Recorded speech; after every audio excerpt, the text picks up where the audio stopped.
8:16 श्री राग महला पहला घर दूजा। मुकाम कर कर बैसना नित चलने की तोख, मुकाम तब पर जानिए जन रहे निश्चल रुख। जीव संसार को ही अपना स्थिर घर समझ के बैठ गया है, जैसे सदैव यहीं पे रहना हो। मुकाम उसको ही बना लिया है, कर बैठना और बैठ गया नित चलने की तोख।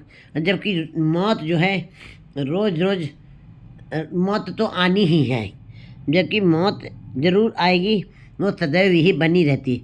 नित चलने की तोख, मुकाम तब पर जानी जन रहे निश्चल रुख।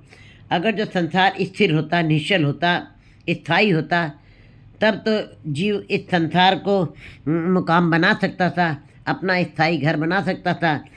लेकिन दुनिया कैसे मुकामे, दुनिया का गुरु जी बता रहे हैं कि इसलिए आगे चलना ही होगा। संसार आगे तुमको जाना ही होगा, दुनिया कैसे मुकामे। कर सिदक के प्रकार हे जीव, इस प्रकार तुम संसार में चलो, अपना मुकाम किसको बनाओ, कर सिदक करनी। तुम अपनी 10 नाखूनों की कमाई को सिदक के साथ, संतोष के साथ अपनी किरत कमाओ। 10 नाखून की कमाई शुद्ध तरीके से किरत करो, खर्च बांधो, यही तुम्हारे रास्ते का खर्चा बनेगा। जब आत्मा तुम्हारे शरीर से निकल जाएगी, उसके लिए ये रास्ते का तोसा बनेगा, सहारा बनेगा। लाग रहो नामे। और इसलिए हे जीव, तुम अपनी सच्चे कर्मों की कमाई से अपने किरत करो और परमात्मा के नाम के साथ लगे रहो, यही तुम्हारा कर्म होना चाहिए। योगी तो आसन कर बहे, मुल्ला बहे मुकाम। कहते योगी लोग जो हैं अपना आसन लगा करके बैठ जाते हैं, आसन लगा करके बैठ जाते हैं, कर और बहे मुल्ला मुकाम। और मुल्ला भी अपना मुकाम बना करके बैठ जाता है। कर बह मुल्ला बह मुकाम, अपना स्थान, अपना स्थाई तो अपना एक ठिकाना बना करके बैठ जाता है। पंडित वखाणे पोथिया, और पंडित जन जो हैं, ज्ञानवान जो लोग हैं, वो केवल पोथियाँ पढ़ते हैं, ज्ञान की पुस्तकें पढ़ते हैं। और ज्ञान की पुस्तकें पढ़ करके सिद्ध भय देवस्थान, और देवी देवता जो है अपने मंदिरों, मस्जिदों, गुरुद्वारों, उनमें मस्जिद, गिरजाघरों में अपना स्थान लगा के बैठ जाते हैं। वैदतम सुर सिद्ध गण गंधर्व मुनिजन शेख पीर सलार, दर कूच कुचा कर गए अबरे पी चलनहार। गुरु जी वाणी में बता रहे कि हे जीव, तुमको इस बात को अच्छी तरह समझ लेना चाहिए। संसार में देवता सिद्ध जिन्होंने साधना कर करके अपनी इंद्रियों को साध लिया है, और गण गंधर्व उन्हीं के देवता गण जो हैं, मुनिजन जो हैं, जिन्होंने अपने मन को साधा है, अपनी दुविधाओं को दूर किया है।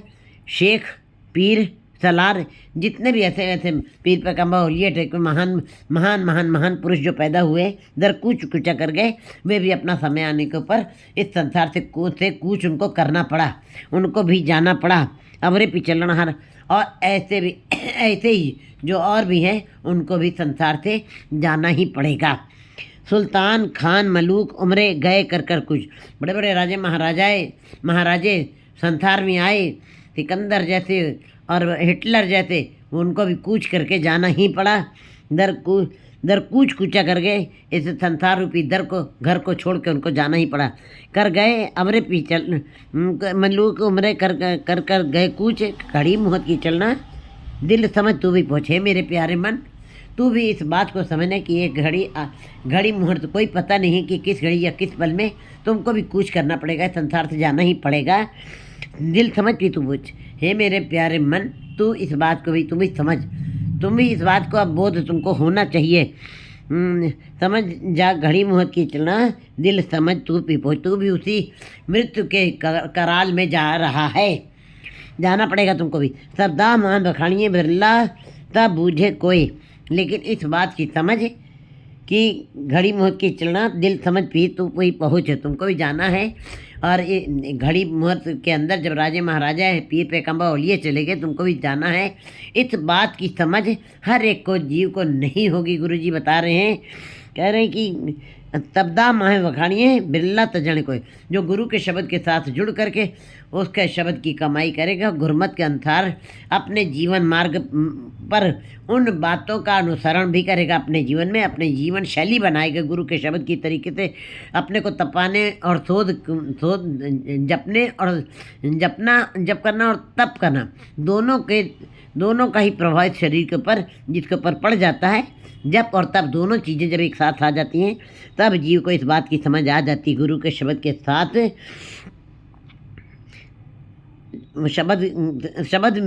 शब्द से ही इस बात की समझ आती है।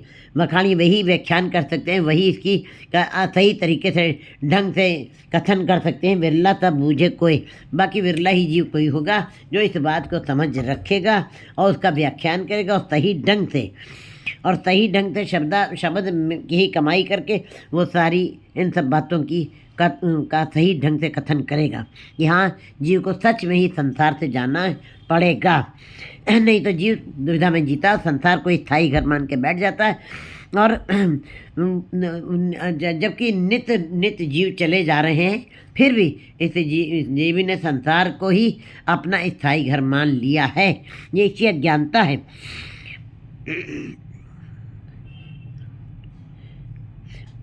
नानक बखाने बेनती जल थल महियल सोए। गुरु जी कहते हैं कि गुरु जी बेनती करते हैं, कहते हैं नानक बखाने बेनती, व्याख्यान करते हुए कथन करते हुए बेनती करते हैं परमात्मा से कि वो जो जल थल महियल धरती आकाश और सब जगह जो रमा हुआ है, हर जगह उसी की शक्ति काम कर रही है, हर जगह उसी का प्रकाश काम कर रहा है। वो परमात्मा ही है, सब जगह उसी का वास है। अल्लाह अलख अगम कादर करणहार कईम, वो अल्लाह इन आँखों से नहीं दिखाई देता, वो अलग है, वो गुप्त है, वो अदृश्य है। क्यों? वो निर्गुण है। क्यों नहीं दिखाई देता? क्योंकि ये आँखें हमारी संसार को ही देखती हैं, और संसार को जो आँखें देखेंगी वो निरंकार को कभी नहीं देख सकती हैं। इसीलिए हमको हमारे इन आँखों से हम उस अल्लाह को नहीं देख पाते। वो अल्लाह अलग है, अगम है। जितना अंदर खोजते जाओगे और गहरा और गहरा और गहरा, समुद्र की गहराई की माप कर सकते हैं आप, अंदाज़ा लगा सकते हैं, कुएं की खुदाई कर करके उसको नाप सकते हैं, लेकिन नहीं, परमात्मा कहते हैं वो अगम है, वो बहुत ही गहरा है, उसकी गहराई कोई माप नहीं सकता है, ना उसके पल्ले को कोई नाप सकता है। वड्डा वड्डा आखे सब कोए के वड्डा डीठा होए, कीमत पाए न कह जा कहने वाले तेरे रहे समाए। उसका गहराई को कोई माप नहीं सकता। बस आशय यही है कि वो उस गहराई में डूब जाएंगे। जिन देखा तिन पाई यार गहरे पानी पैठ, बस यही गुरु जी ने वाणी में जीव को बिल्कुल निराश नहीं किया है। कहते हैं तुम जरूर पालोगे, तुम जरूर देख लोगे, अगर जो तुमने उतनी गहराई तक तुमने उसको देखा है। अल्लाह अलग है, अगम है, कादर करणहार करीम। वो कुदरत में ही कादर दिखाई देता है। उसकी कुदरत क्या है?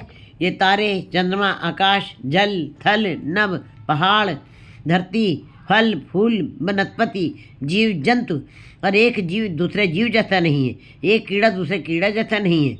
हर जीव और उसकी बनाई हुई स्वीकृति बिल्कुल सत्य है, उसके अंदर कोई भी कमी नहीं निकाल सकता है, क्योंकि परमात्मा ने जो भी बनाया वो सब सत्य बनाया है, और वो स्वयं सत्य है, उसकी बनाई हुई कृति भी सत्य है। अल्लाह अलख अगम कादर करणहार करीम, वो कादर है, वो दयावान है, वो करणहार है। जैसे कि सुनार ने गहने बनाए तो सुनार उसके अंदर नहीं है, रमा हुआ नहीं है। लोहार ने शस्त्र बनाए हैं, लेकिन लोहार उसके अंदर रमा नहीं है, मौजूद नहीं है। लेकिन परमात्मा ऐसा करणहार है कि वो उसने अपनी कृति बनाई है, उस कृति के अंदर स्वयं मौजूद है। जैसे कि फूलों के अंदर खुशबू दिखाई नहीं देती है, लेकिन फूल है, दूर से खुशबू आ रही है। इसी प्रकार परमात्मा हर कण कण में, हर जगह उसके यह प्रकाश दिखाई देता है। करणहार करीम, वो करीम है, वो दयामान है, सबके ऊपर दया करता है। सब दुनी आवण जावणी मुकाम एक रहीम, सारी दुनिया आए जाएगी लेकिन परमात्मा सदा ही बना रहेगा। वो सदा अजर है, अमर है, वो अकाल पुरख है। हम लोग काल में हैं, वो अकाल पुरख है। इसीलिए सब दुनिया होने जानी, सारी दुनिया के जितनी भी है सब आएगी और जाएगी, जन्म मरण के गेड़ में बनी रहेगी।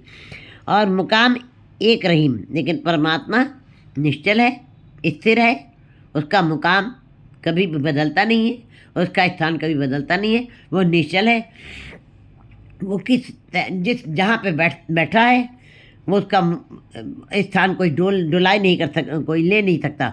उस स्थान के ऊपर कोई दूसरा आसन लगा नहीं सकता है। परमात्मा का आसन निश्चल आसन है। आसमान धरती चलती मुकाम वही एक। आसमान में तारे और ये जितने चंद्रमा सूरज सब अपने अपने समय के ऊपर चलते ही रहते हैं। उनको परमात्मा ने ये मर्यादित करके उनको चलने के लिए एक आदेश दिया हुआ है। इसीलिए तारामंडल पूरा आकाश का चक्कर लगाता है। धरती भी घूमती रहती है अपने चक्र के ऊपर। आसमान धरती चलती, आसमान चल रहा है, आसमान के ऊपर सियारे बिहारे चल रहे हैं, नीचे धरती भी चल रही है। चलती मुकाम वही है, लेकिन मुकाम वही है जहाँ से वो चले वहीं पे दूसरे उसी स्थान के ऊपर आकर के फिर टिक जाते हैं। गुरु जी बिल्कुल उसी तरीके से दिन रवि चले, दिन में सूर्य चलाए माने वो चलता ही रहता है, कभी पूर्व कभी पश्चिम कभी उत्तर कभी दक्षिण। उसका ये चाल बनी ही रहती, कभी रुकती नहीं है। ये परमात्मा ने सारा जो भी बनाया सबके लिए सबको चलना है, सबको गतिमान रहना है। दिन रवि चले निश्चित सत्य चले, रात को चंद्रमा अपनी चांदनी फैलाता है, चंद्रमा चलता है, चले उसको भी चलना है, गति में रहना है। तारिका लख बोलो, और लाखों तारे बिल्कुल मंडल लाइन बना करके चले जाते हैं, बिल्कुल अपनी प्रकाश फैलाते हुए आकाश में बिल्कुल भ्रमण करते रहते हैं। पर मुकाम वही एक है, नानक का सच हो गए। मुकाम वही है, एक है। गुरु जी कहते हैं ये सच है। गुरु जी कहते हैं कि स्थिर केवल वही हो सकता है जिसके शीश पर कभी कर्मों का लेख नहीं है। वह दृश्यगम है। परमात्मा ही स्थिर है। शेष समूचा संसार जो है चलायमान है। दिन रवि चले नित सती चले, तार का लख परोए, सबको चलना है, सबको गतिमान रहना है। मुकाम वही एक, नानक का सच हुआ। बस परमात्मा का मुकाम केवल एक है।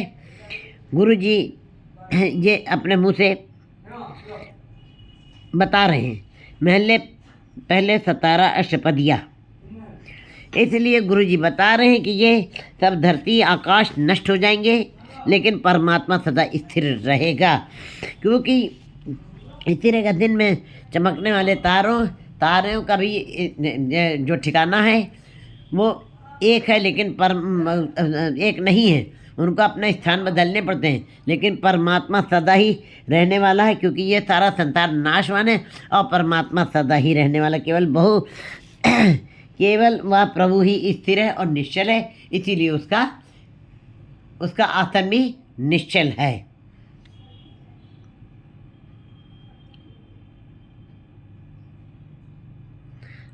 8:17